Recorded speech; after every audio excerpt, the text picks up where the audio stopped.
جی دیکھیے اس وقت جو آپ کو معلوم ہے کہ کولیشن گورنمنٹ ہے اور ہم سارے فیصلے آپس میں افہام و تفہیم کے ساتھ کرتے ہیں، اور کراچی کے لیے اور حیدرآباد کے لیے وزیر اعظم صاحب نے یہ خصوصی پیکیج رکھا تھا، اور اس کے اوپر پی آئی ڈی سی ایل جو ہے یہ اب پاک پی ڈبلیو ڈی کی سکسیسر آرگنائزیشن ہے، اور وہ پنجاب کے اندر بھی، کے پی کے اندر بھی، بلوچستان کے اندر بھی جیسے پہلے پاک پی ڈبلیو ڈی کرتی تھی، تو اس لیے یہ کوئی سندھ کے ساتھ کوئی مخصوص ایک آرگنائزیشن نہیں ہے جو کام کر رہی ہے، چونکہ پاک پی ڈبلیو ڈی ختم کر دی گئی ہے۔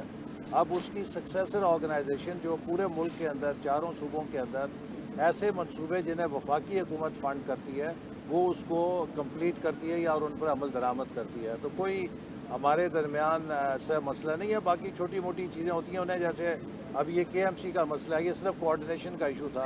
آج میری وزیر اعلیٰ صاحب سے ملاقات ہوئی ہے اور انہوں نے اپنے کہا ہے کہ افسران کو متعین کریں گے، اور پی آئی ڈی سی ایل نے اس کے اندر جو پانی کی ڈرینیج کے فٹ پاتھ کے